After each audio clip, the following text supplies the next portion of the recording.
Bismillahirrahmanirrahim. Assalamualaikum warahmatullahi wabarakatuh.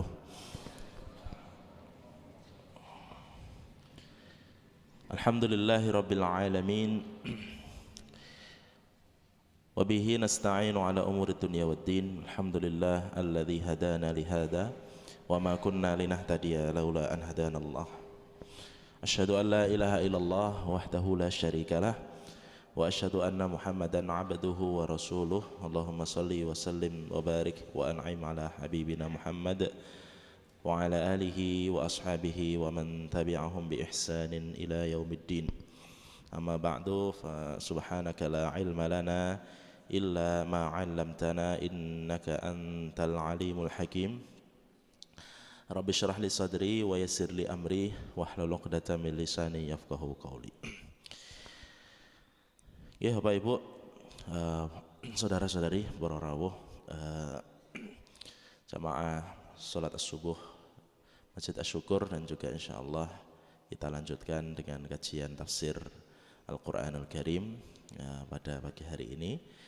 Alhamdulillah, tentunya mari saya ajak untuk senantiasa syukur kehadirat Allah yang masih memberikan kesempatan kepada kita sehingga bisa bermajelis ilmu pada pagi hari ini. Semoga senantiasa Allah berikan kepada kita kekuatan, daya, upaya, dan keistiqomahan hingga kita senantiasa bisa menjaga amal-amal kebaikan seperti ini hingga akhir hayat kita. Semoga kita kelak kembali ke hadirat Allah dalam keadaan husnul khatimah. Insyaallah pada pagi hari ini kita lanjutkan ngaji kita terakhir ayat yang ke-110 surat Al-Baqarah. Dinten menika mlebet ayat yang ke-111 dan sampai insyaallah 113, 3 ayat karena ini nyambung semua nanti. Nggih, monggo kita wiwiti, kita baca bersama. Sudah tertampilkan di layar. Seperti biasa saya dahulu, nanti ditirukan oleh jamaah. A'udzu billahi minasy syaithanir rajim. Monggo. Minasy syaithanir rajim. Bismillahirrahmanirrahim. Bismillahirrahmanirrahim. Wa qalu lan yadkhulal jannata illa man kana hudan aw nasara. وقالوا لن يدخل الجنة إلا من كان هودا أو نصارى تلك أمانيهم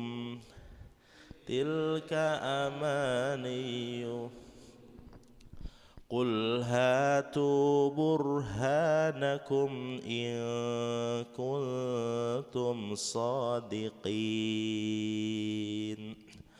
قل هاتوا برهانكم إن كنتم صادقين بلى من أسلم وجهه لله وهو محسن فله أجره عند ربه بلى من أسلم وجهه لله وهو محسن فله أجره عند ربه. Falahu ini kan ada layarnya, Mbak. Nanten layaripun niku bacaannya matnya panjang, 4 harokat, nggih. Ngoten batokanipun. Lanjut. ولا خوف عليهم ولا هم يحزنون. ولا خوف عليهم ولا هم يحزنون وقالت اليهود ليست النصارى على شيء وقالت اليهود ليست النصارى على شيء. Itu kalau berhenti syai' baca panjang. وقالت النصارى ليست اليهود على شيء وهم يتلون الكتاب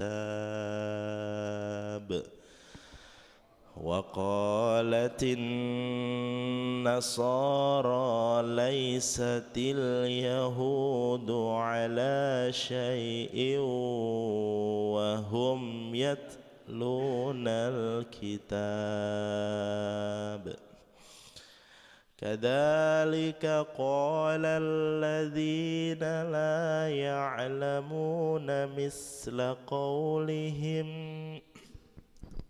كذلك قال الذين لا يعلمون مثل قولهم فالله يحكم بينهم يوم القيامة فيما كانوا فيه يختلفون فالله يحكم بينهم يوم القيامة فيما كانوا فيه يختلفون. Ya kha, makanya kha kotor nggih. Ya kha yakhtalifun. Sekali lagi yakhtalifun moga. Yakhtalifun. Nggih, kha. Nggih, Bapak Ibu. Menika 3 ayat yang insyaallah kita kaji pada pagi hari ini. Kita terjemahnya dulu, apa maksud dari terjemah dari ayat ini, kemudian nanti kita akan masuk pembahasan tafsirnya sebagaimana yang dijelaskan oleh Al-Imam Ibnu Katsir, karena rujukan tafsir kita ini kan ringkasan tafsir Ibnu Katsir ya. Wa qalu, dan mereka berkata, mereka ini yang dimaksudkan adalah orang-orang Yahudi dan Nasrani Yahudi dan Nasrani. La yadkhulal jannata illa man kana hudan aw nasara. Mereka berkata, mereka mengaku bahwasanya la yadkhulal jannah, tidak akanlah masuk surga illa man kana hudan aw nasara, kecuali yang mereka ini adalah kelompok Yahudi dan atau kelompok Nasara. Tilka amaniyuhum, langsung di situ Allah bantah. Itulah angan-angan mereka, yang itu adalah angan-angan amani. Nanti kita bahas tentang amani itu apa. Amani itu adalah angan-angan mereka yang itu tidak benar. Qul hatu burhanakum in kuntum shadiqin, katakanlah wahai Nabi, hatu burhanakum, datangkanlah bukti-bukti kalian wahai Yahudi dan Nasara, in kuntum shadiqin, kalau kalian orang yang benar, bahwasanya pengakuan kalian sering mlebet surga kecuali 2 golongan mereka saja. Bala sini Allah mengatakan bala, sekali-kali tidak demikian sini. Bala man aslama wajhahu, tetapi nah ini setelah Allah membantah tentang perkataan orang Yahudi dan Nasara, kemudian yang benar itu seperti apa gitu. Yang mereka ini dapat ridha oleh Gusti Allah itu yang seperti apa? Man aslama, siapa yang aslama wajhahu, yaitu maka disinilah diambil dari kata Islam, berserah diri. Aslama yuslimu islaman, itu secara bahasa menyerahkan diri. Wajhahu lillah, wajahnya diri mereka lillah, hanya untuk Allah Subhanahu wa taala. Wa huwa muhsin, sedangkan dia berbuat baik. falahu ajruhu 'inda rabbih, maka baginya pahala di sisi Allah Rabbnya, wala khaufun 'alaihim wala hum yahzanun, tidaklah juga ada ketakutan kepada mereka dan mereka juga tidak bersedih hati. Ya. Ini di ayat 112 ini Allah jelaskan bahwasanya dua kunci utama di situ. Nanti aslama wajahahu, suci yang kedua, wa huwa muhsin. Apa yang dimaksud aslama wajahahu dan apa yang tafsiran dari wa huwa muhsin, kita kaji di tafsirnya nanti. Selanjutnya, wa qalatil yahudu laisatin nasara ala syai', dan orang-orang Yahudi mengatakan orang Nasara ini tidak punya pegangan apapun. Mengklaim itu, Pak. Kemudian sebaliknya, waqalatin nasara laisatil yahudu ala syai', sedangkan orang Nasara juga mengatakan orang-orang Yahudi enggak punya pegangan apapun. Wahum yatlunal kitab, sedangkan mereka dua-duanya aslinya mereka adalah membaca Alkitab. Karena kepada Nasara kan diturunkan aslinya adalah kitab Injil. Kemudian kepada Yahud diturunkan kitab Taurat. Kadzalika qala alladziina la ya'lamuuna misla qaulihim, seperti itulah orang-orang yang tidak mengetahui mengatakan perkataan-perkataan yang serupa. Fallahu yahkumu bainahum yaumal qiyamah, Allah lah yang akan menjadi hakim di antara mereka pada hari kiamat, fima kanu fihi yakhtalifun, dalam perkara-perkara dalam hal yang mereka ini berselisih. Itu terjemah secara bahasanya ya Pak. Maka kita kaji, dan ini ada sebabun nuzulnya nanti di ayat 112 ini. Kenapa Allah kisahkan seperti itu, gimana kisahnya. Kita awali dengan ayat yang ke-111 di mana waqalu la yadkhulal jannah illa man kana hudan aw nasara. Orang-orang Yahud dan Nasara mereka ini banyak mengatakan hal-hal yang mengklaim bahwasanya diri mereka ini mempunyai kekhususan yang itu kemudian tidak dibenarkan oleh Allah Subhanahu wa taala. Dulu sempat kita bahas, Pak. Loh, apakah kemudian orang Yahud, orang Nasara, pengikutnya Nabi Musa, Nabi Isa semuanya itu tidak benar? Tidak seperti itu. Artinya apakah mereka semuanya tersesat? Jadi ngeten, perjalanan hidup manusia kan setiap zaman berubah, zaman setelahnya gitu. Di zaman Nabi Musa alaihi salam jelas bahwasanya jalan kebenaran adalah mengikuti Nabi Musa alaihi salam. Sedangkan sebaliknya pengikutnya Fir'aun misalnya itu diazab oleh Allah Subhanahu wa taala. Kemudian Nabi Musa meninggal dunia, dan di antara pesan penting yang ada di kitab Taurat dan yang dibawa oleh Nabi Musa alaihi salam, bahwasanya kelak akan ada nabi-nabi setelahnya yang harus diikuti, nanti mengikuti zaman nabi itu. Sampai datang Nabi Isa alaihi salam, maka bagi Bani Israel yang benar-benar mengikuti ajaran Nabi Musa alaihi salam, pada saat diutusnya Nabi Isa ibnu Maryam, maka wajib bagi mereka mengikuti Nabi Isa alaihi salam. Dengan diturunkan kepada beliau kitab Injil. Maka kitab Taurat, kitab Injil itu masa berlakunya itu tidak sampai hari kiamat, yaitu zaman dan umatnya. Maka Nabi Musa itu diutus kepada Bani Israel, Nabi Isa juga kepada Bani Israel, kepada mereka kitab Taurat sampai datang kitab Injil, berlaku kitab Injil. Dan kemudian sampai Nabi yang terakhir, yaitu Nabi Muhammad sallallahu alaihi wasallam. Mila sinten mawon yang mengikuti ajaran Nabi Isa alaihi salam dengan sebaik-baiknya dan mengikuti sebenar-benarnya ajaran kitab Injil, setelah diutusnya Nabi Muhammad, dia akan mengikuti ajaran Kanjeng Nabi Muhammad sallallahu alaihi wasallam. Karena ini risalahnya kan nyambung, Pak. Kayak rantai itu loh, Pak. Loh, kenapa kemudian sampai di zaman Nabi Muhammad dan sampai sekarang Yahudi dan Nasrani juga masih ada. Sampai ada. Dan kitab sebelumnya, baik kitab Taurat maupun kitab Injil, yang itu sampai sekarang mereka mengatakan masih menjadi pegangan, itu memang tidak dijamin, tidak ada nas khusus yang mengatakan bahwasanya kitab Taurat dan kitab Injil itu tidak akan berubah sampai hari kiamat. Dan masuk di sana itu hal-hal yang aslinya bukan dari Allah Subhanahu wa taala.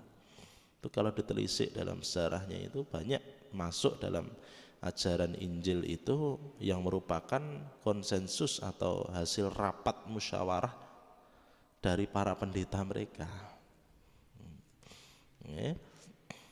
Ini terbukti dalam sejarah bahwasanya sinten mawon yang mengikuti Nabi Musa alaihissalam akan mengikuti Nabi Isa alaihissalam. Dan siapa yang ikuti Nabi Isa dengan sebaik-baiknya ikut juga kepada ajaran Nabi Muhammad sallallahu alaihi wasallam. Para pendeta-pendeta rahib yang dulu juga masih hidup di zaman Nabi sallallahu alaihi wasallam dan mereka benar-benar faham dan mengetahui tentang bagaimana nanti sejarah dan akan turun. Nah, itu jelas Pak, dan mereka itu sangat meyakini bahwasanya kelak di akhir zaman akan diutus seorang nabi gitu. Hanya yang tidak mereka ketahui adalah dari mana nabi itu akan diutus. Mereka sangat berharap bahwasanya ini akan diutus lagi dari Bani Israel. Ternyata Allah utus dari bangsa Arab. Lah ta'assub mereka, nek ndak Bani Israel mau, nek ndak kelompoknya ndak mau, maka membuat mereka kemudian iri, dengki yang kita bahas terakhir kemarin, sampai mereka itu ingin berharap semua umat sahabat itu agar murtad dari agama mereka, hasadam min indi anfusihim, karena ada hasad dalam diri mereka. Padahal bila jujur mengatakan bahwasanya mereka ini mengikuti betul ajaran yang ada pada kitab mereka, ada kabar dan ayat yang di sana itu mengatakan bahwasanya kelak akan ada nabi yang terakhir, dan mereka mengimani itu. Dan betul pada saat diutusnya Rasulullah Sallallahu Alaihi Wasallam itu tidak mereka semua masuk Islam, tetapi ada orang-orang yang mereka ini benar-benar mengilmui dan juga jujur akan hal itu, masuk Islam satu persatu. Di antaranya itu ada dari golongan Yahudi, ada namanya Abdullah bin Salam misalnya. Abdullah bin Salam ini orang yang mulia di antara mereka, orang yang berilmu gitu. Bahkan dipuji-puji orang-orang Yahudi. Setelah mengumumkan keislamannya, gantian orang Yahudi yang awalnya itu muji-muji gara-gara ini Abdullah bin Salam masuk Islam, akhirnya dicaci maki. Itu karena kedengkian dalam hati mereka. Raja Najasyi, Raja Habasyah yang itu kerajaan Nasara, setelah mendengar baru mendengar aja dibacakan kepada beliau ini surat Maryam oleh Ja'far bin Abi Thalib itu, kemudian beliau sudah menggariskan dua garis, apa yang kau katakan dengan apa yang kami yakini sebagaimana dua garis ini yang sejajar, sumbernya sama ini. Maka tidak lama setelah itu beliau juga asyhadu an la ilaha illallah wa asyhadu anna Muhammadar Rasulullah. Sampai Nabi dari Madinah pada saat sang Raja Najasyi ini meninggal dunia, beliau menyolatkan sholat ghaib. Mila niku bahwasanya perkataan orang Yahudi dan Nasara bahwasanya mereka ini hanya mereka itu saja yang masuk surga, itu dibantah oleh Allah Subhanahu wa taala. Ada pengakuan lain di ayat yang lain itu disebutkan Ibnu Katsir di sini, nahnu abnaullahi wa ahibba'u, kami ini adalah anak-anak Allah dan kekasihnya. Mengaku sebagai anaknya Allah, dan lam yalid walam yulad walam yakul lahu kufuwan ahad. Allah tidak beranak dan juga tidak diperanakkan, jelas itu. Pengakuan mereka juga bahwasanya waqalu lan tamassana an-naru illa ayyaman ma'dudah, kami tidak akan tersentuh api neraka kecuali beberapa hari saja. Pun benten malih to, tadi enggak akan masuk surga kecuali golongan kami saja. Sekarang di ayat yang lain mereka mengatakan, kalaupun kami neraka ya paling sediluk tok. Dari mana? Neraka kok mampir di luda, enak request gitu. Ya Allah. Ini request masuk sebentar dan kami ingin keluar tidak bisa. Neraka berat sekali. Maka itu adalah perkataan-perkataan dari mereka yang tidak ada dasarnya. nggak ada dasarnya. Mereka pengakuan mereka itu tidak berdasar, itu berdasarkan pendapat-pendapat pribadi mereka. Maka itulah yang kemudian dibantah oleh Allah Subhanahu wa taala. Tilka amaniyuhum. Itulah angan-angan mereka. Yaitu angan-angan yang mereka dambakan dari Allah. Nah, di sini dijelaskan tanpa alasan yang benar. Maka tidak ada kalau mereka pengakuan mereka berdasarkan pada ini loh, kitab Taurat mengatakan gini bahwasanya tidak ada masuk surga kecuali umatnya Nabi Musa. Tidak ada itu. Ini loh bahwasanya tidak ada yang masuk surga, di Injil disebutkan ayatnya gini-gini. Tidak ada juga. Maka pendapat-pendapat seperti itu murni dari pendapat mereka saja, dan itu pengakuan mereka. Itu bantahan oleh Allah. Tilka amanihum. Itulah angan-angan mereka. Amani itu dari bahasa Arab adalah angan-angan yang sulit untuk tercapai, bahkan mustahil untuk dicapai. Itu umniyah, amani. Mimpi bolong lah, gitulah bahasa lainnya itu. Mimpi di siang bolong. Itu amani. Qul hatu burhanakum, maka katakanlah wahai Nabi Muhammad, hatu burhanakum, sampaikanlah, kemukakanlah burhanakum, penjelasan kalian, hujjah kalian. Tenan enggak kalian mengaku seperti itu? Buktinya mana? Itu ayatnya mana? Tidak bisa mereka. Berikan keterangan. Kalian ngaku bahwasanya tidak ada yang masuk surga kecuali golongan kalian saja. Eksklusif sekali. Kemudian mereka mengaku wah kayak masuk neraka paling sedilotok, mampir di lotok beberapa hari saja keluar lagi. Dari mana itu? Maka di sini kul, katakanlah wahai Nabi, hatu burhanakum, kemukakanlah bukti-bukti hal itu, in kuntum shadiqin, jika kalian orang-orang yang jujur, yang benar. Apakah mampu mereka buktikan itu? Tidak mampu. Maka di ayat yang ke-111 ini adalah bagaimana Allah membantah tentang pengakuan, dan itu keyakinan yang salah dari orang-orang Yahud dan orang-orang Nasara. Yahud itu dari kata atau asal katanya itu Yahuda itu karena itu salah satu putranya Nabi Yakub alaihi salam, itu ada yang bernama Yahuda. Maka penisbatan Yahudi itu kepada Yahuda dalam sejarah. Itu penamaan yang pertama. Kemudian penamaan yang kedua asal katanya itu dari kata inna hudna ilaik. Hada Yahudu itu artinya bertobat sebenarnya, Pak. Asli katanya. Yang kemudian mereka ini sampai sekarang juga masih ada, tapi banyak sekali pelanggaran-pelanggaran yang dilakukan oleh mereka. Ini kan ayat sebelumnya itu banyak sekali membahas mereka itu kan. Yang mereka ini dimurkai oleh Allah Subhanahu wa taala banyak. Kemudian kalau kata Nasara itu dari kata Nasirah. Nasirah itu adalah salah satu kampung di Palestina sana, yang itu adalah tempatnya Nabi Isa alaihi salam. Tempat tinggalnya Nabi Isa alaihi salam, maka penisbatannya Nasara, Nasrani, Nasara, karena penisbatan kepada kampung yang dimana dulu tempatnya Nabi Isa alaihi salam. Dan juga diambil dari kata nahnu ansarullah, pengikut Nabi Isa yang setia itu hawariyun, para hawariyin. Ini mereka kan mengatakan kepada Nabi Isa alaihi salam, nahnu ansarullah, kamilah penolong agama Allah Subhanahu wa taala. Maka dari kata ansarullah di situ diambil kata Nasrani atau Nasara. Maka dari itu Bapak Ibu dimuliakan Allah, pelajaran utama yang ada di ayat ini, bahwasanya pengakuan mereka dan kencangnya mereka terhadap hal itu, bahwasanya tidak akan ini masuk surga kecuali golongan kami saja, ekstrim, eksklusif. Nah, ini apa pelajaran yang bisa kita ambil dari kita untuk kita terkait sifat hal ini yang harus dihindari untuk kita, yaitu kita menghindari sifat ta'assub kepada kalau ta'assub kepada agama la ilaha illallah jelas artinya begitu utusnya Nabi Muhammad sallallahu alaihi wasallam tidak ada jalan kebenaran kecuali la ilaha illallah Muhammadur Rasulullah. Itu jelas ya. Orang Yahudi, orang Nasara apakah mereka enggak la ilaha illallah aslinya?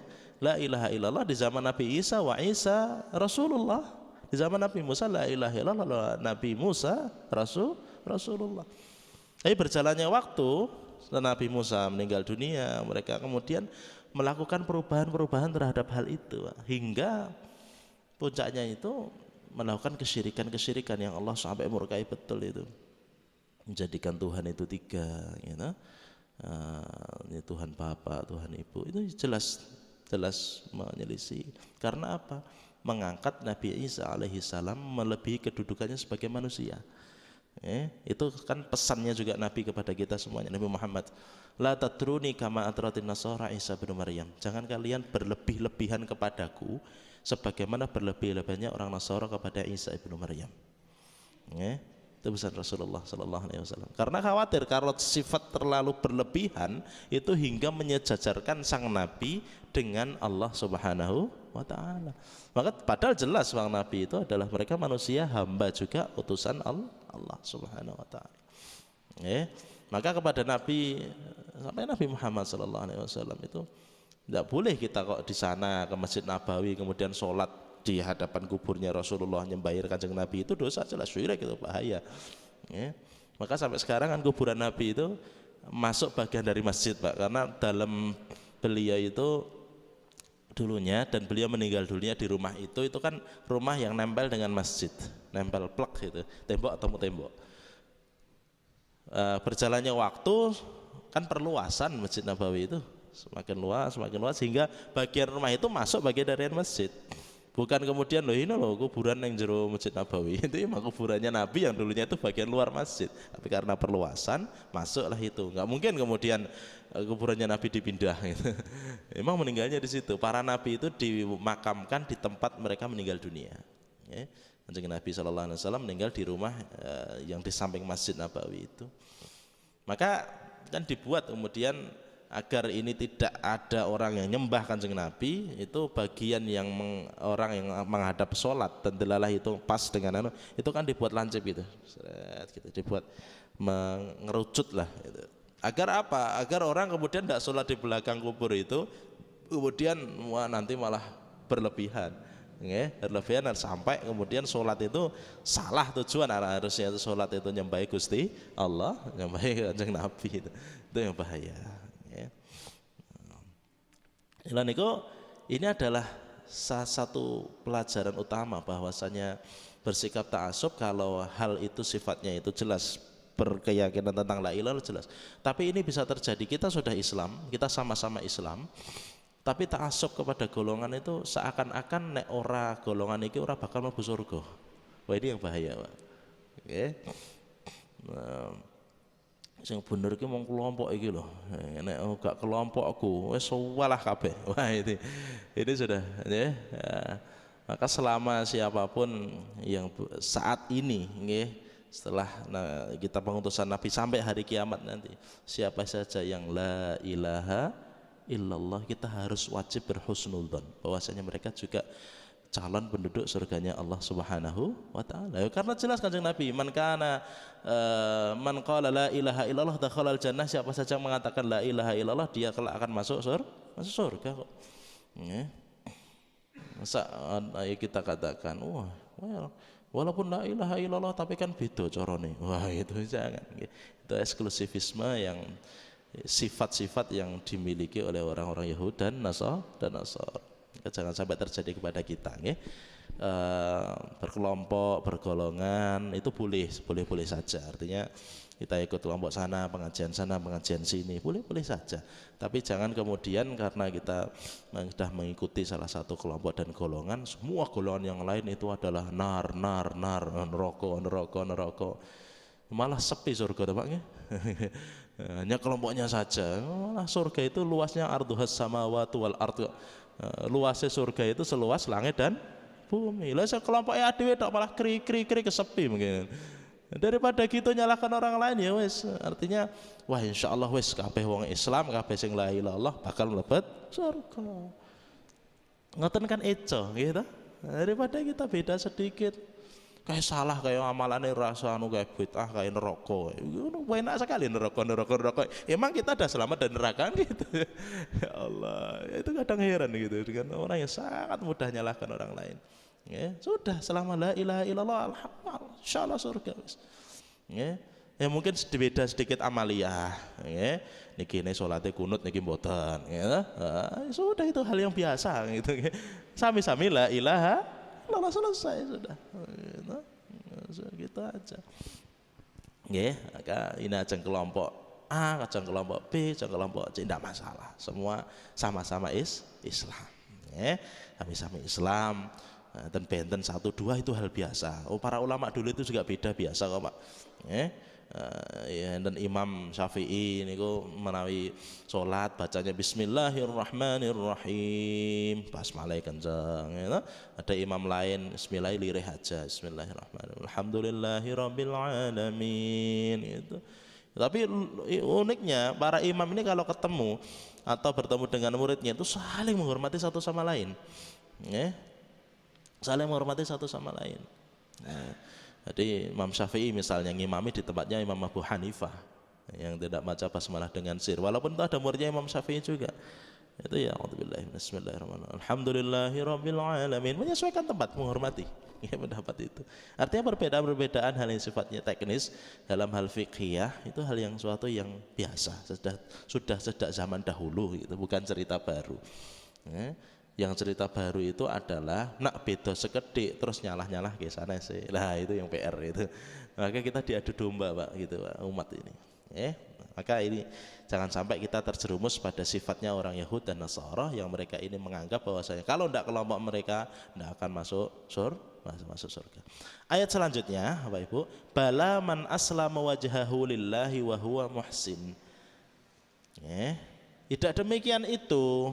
Tetapi man aslama wajhahu. Ini apa yang dimaksud dengan aslama wajhahu?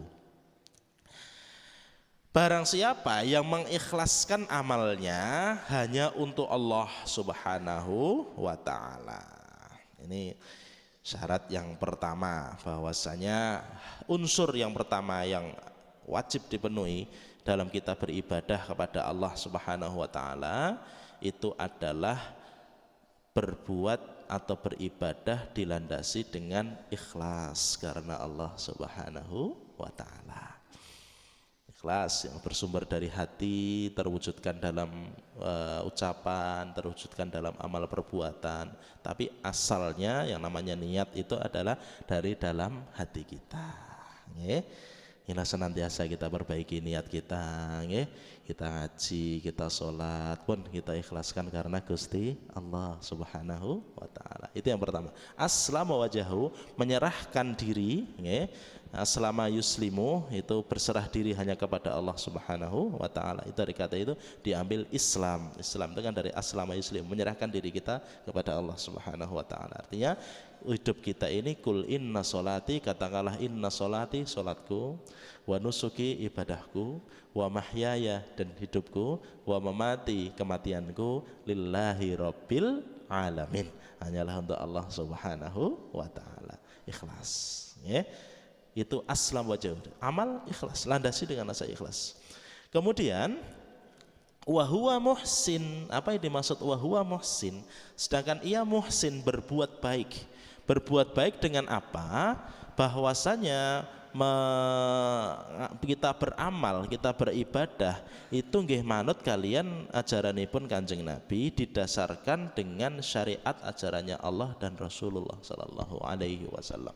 Artinya ibadah tata caranya itu yang sesuai dengan apa yang diajarkan Allah dan apa yang diajarkan oleh Rasulullah sallallahu alaihi wasallam.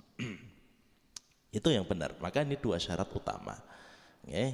Yang pertama aslama wajhahu itu adalah ikhlas. Kemudian wahuwa muhsin, muhsin dia berbuat baik dengan apa? Ittiba, mengikuti ajaranipun Allah dan ajaran tata caranipun Kanjeng Nabi sallallahu alaihi wasallam. Itu yang benar. Contoh ingkang ini kalau hilang salah satunya juga ndak benar, Pak. Contoh enten ahli ibadah, enten ahli ibadah para rahib gitu, yang mereka ini tidak ikuti ajaran Kanjeng Nabi Sallallahu Alaihi Wasallam. Para ahli ibadah itu mereka ketinggal ikhlas banget Pak, sampai mereka itu kan ndak nikah, gitu. Bahkan ndak menghindari makan daging, menghindari kelezatan kenikmatan hidup di dunia ini, semua ditinggalkan, dunia dan seisinya ditinggalkan, mencari Allah Subhanahu Wa Taala. Padahal jalan keselamatan adalah ikuti Rasulullah Sallallahu Alaihi Wasallam. Mereka ikhlasnya dapat Pak, itu sampai meninggalkan semuanya itu, ikhlas gitu. Tetapi tata caranya, syariatnya, buatan ngikut Kanjeng Nabi Sallallahu Alaihi Wasallam, nggak ikut syariatnya Gusti Allah Subhanahu Wa Taala. Maka gimana mereka ini? Maka jelas perbuatan mereka itu tidak akan diterima oleh Allah Subhanahu Wa Taala hingga mereka mengikuti ajaran Rasulullah. Itu dinaskan Gusti Allah dalam surat Al-Furqan, wa qadimna ila ma amilu min amal faj'alnahu haba'am mansura, dan kami hadapkan segala amal mereka yang mereka kerjakan selama hidup di dunia, lalu di hari kiamat kami jadikan amal itu bagaikan debu yang beterbangan. Naudzubillahi min dzalika. Contoh lain, orang-orang Khawarij itu sudah ada di zaman Nabi Sallallahu Alaihi Wasallam. Orang-orang Khawarij itu naik ibadah, ciri-cirinya Pak, itu naik ibadah itu deles, tapi sudah ada di zaman Nabi itu. Kemudian sifat mereka yang kemudian dimurkai oleh Rasulullah, dan itu mereka itu ibadah sahih, artinya ikhlasnya dapat, tapi kemudian hal sisi lainnya mereka itu dengan sangat mudah mencaci maki Nabi dan mencaci maki para sahabat Nabi Sallallahu Alaihi Wasallam. Jadi mereka di satu sisi ibadah ini bahkan Nabi itu mensifatkan orang-orang Khawarij, tahkiruna ibadatakum bi ibadatihim. Kalian bahkan kalau membandingkan ibadah kalian dengan sahabat loh Pak itu Pak, dengan ibadah mereka, kalian seakan-akan ibadah kita itu sangat biasa saja. Mereka itu lebih ibadahnya. Tetapi di sisi lain lisan mereka tidak mereka jaga, tidak menjaga kehormatan orang lain. Sahabat itu dicaci maki Pak. Umar bin Khattab apa itu, Abu Bakar As-Siddiq apa, Ali bin Abi Thalibnya apa, itu sangat menghina dan mencaci Nabi sahabat Nabi Sallallahu Alaihi Wasallam. Mereka merasa amal ibadah mereka itu ikhlas, tapi di sisi lain justru memusuhi Nabi dan memusuhi para sahabat. Padahal jelas yang membawa ajaran agama ini kan Nabi, diturunkan melalui Nabi, para sahabat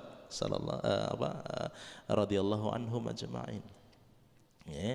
Malah syarat dua ini, baik ikhlas dalam ibadah maupun syarat yang kedua ngikuti ajarannya Rasulullah dan ajaran Allah Subhanahu Wa Taala, itu hal syarat yang wajib, yang dua-duanya harus ada. Itu tadi ikhlas tok atas para rahib pendeta tadi, nggak ikuti syariat salah. Atau salah satunya dia merasa ikuti syariat tetapi landasan yang pertama keikhlasannya kosong. Contoh orang-orang munafik, yang munafik. Yang munafik itu pripun? Orang-orang munafik itu adalah orang-orang di zaman Nabi sudah ada Pak, pimpinannya itu namanya Abdullah bin Ubay bin Salul, dan sifat itu bisa saja terjadi kepada setiap orang sampai hari ini. Orang itu munafik itu gimana? Mereka menampakkan nampak di zaman Nabi orang munafik itu ikut sholat, jadi ngikuti sholat, tata cara sholatnya. Kemudian pada saat bahkan sebagian perang mereka ikut perang, tetapi di sisi lain, pada saat mereka ini di belakangnya Rasulullah Sallallahu Alaihi Wasallam, mereka itu saling mencaci maki atau mencaci Nabi Sallallahu Alaihi Wasallam. Aslinya mereka itu tidak beriman, orang-orang munafik, karena sifat munafik itu kan menyembunyikan kekufuran dan menampakkan keimanan, seakan-akan mereka itu beriman. Ini badai wabibi ya, tapi sebenarnya menyembunyikan kekufuran. Maka syarat yang pertama itu hilang, artinya harus mengikhlaskan ibadah itu dan benar-benar dari hati. Dan orang-orang munafik bukan dari hati mereka. Mereka di sebalik Nabi itu bahkan ingin membunuh Nabi Sallallahu Alaihi Wasallam. nampaknya bagus, tetapi di belakang itu justru mencari cara untuk mencelakai Rasulullah Sallallahu Alaihi Wasallam.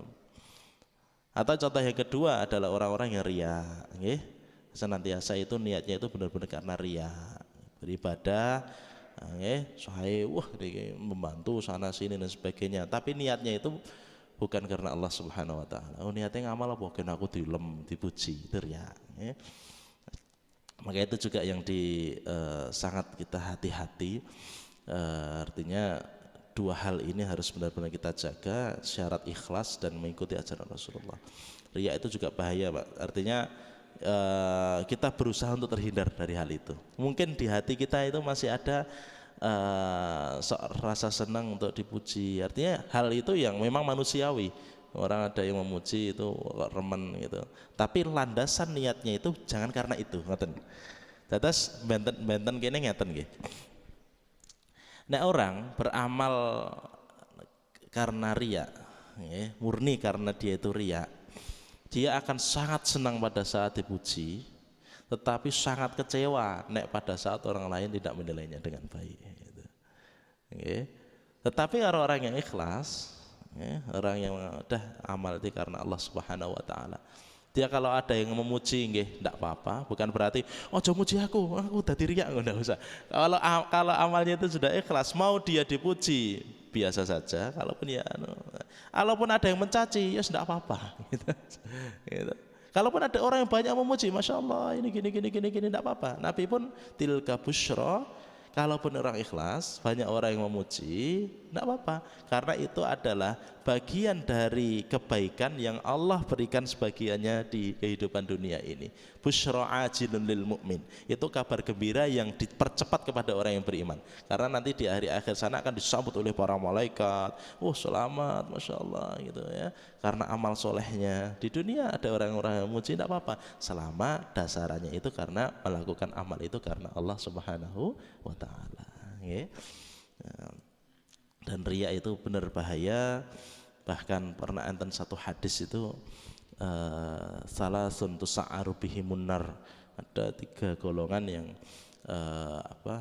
kelak pertama kali disentuh api neraka. Itu kan 3-3-nya itu yang sebenarnya nampak baik, artinya amal-amal baik semuanya, Pak. Tapi ini pengingat bagi dalam juga, Pak. Yang di hadis itu disebutkan Rasulullah Sallallahu Alaihi Wasallam, di antara mereka adalah orang yang berjihad, yang kemudian sampai meninggal gitu. Ditanya oleh Allah Subhanahu Wa Taala di sana, untuk apa engkau berjihad? Aku berjihad karenamu ya Allah. Tapi sebenarnya tidak berjihad. Maka dibantah oleh Allah, kadzabta, engkau dusta. Engkau dulu ikut ngangkat pedang karena engkau ingin dipuji bahwasanya engkau ini adalah orang yang kuat, orang yang perkasa, orang yang. Maka panggil malaikat, sana lempar ke neraka jahanam. Naudzubillah. Kemudian golongan yang kedua itu disebutkan Rasulullah sebagai pengingat bersama, adalah qari'ul Quran, orang yang di dunia ini bacaan Qurannya bagus gitu. Tapi kemudian dia membaca Quran di mana-mana. Pada saat di persidangan Allah Subhanahu Wa Taala, kenapa engkau lakukan gitu? Aku karenamu ya Allah. Padahal dalam hatinya tidak karena Allah Subhanahu Wa Taala. Engkau melakukan baca Quran itu agar engkau setiap baca Quran itu agar dinilai oleh orang lain dan dipuji. Itu bantahan Allah di sana, Pak. Engkau baca Quran, wa'udzubillahi minasyaitonir, dibagus-baguskan karena yang dalam hatimu itu karena mengharap pujian dari orang lain. Wah pipi, bacaan itu Masya Allah ya naik sopo gitu. Itulah niatmu, kata Allah Subhanahu. Itu yang paling mengetahui kan kita sama Allah.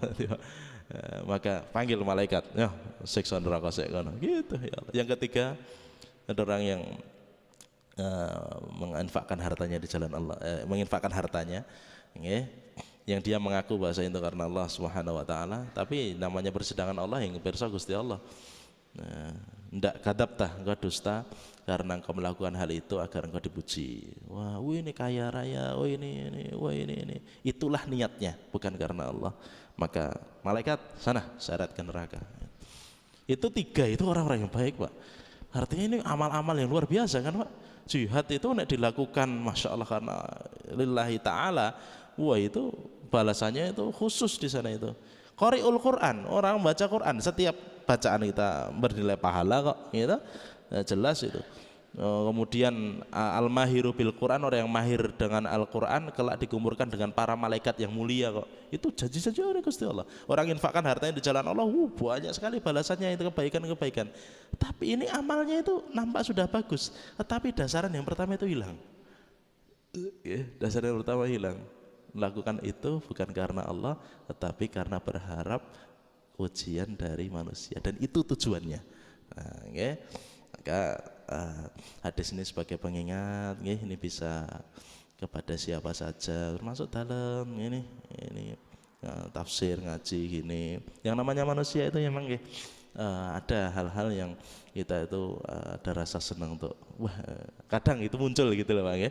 Yang namanya manusiawi kadang muncul. Tapi disitulah tugas kita.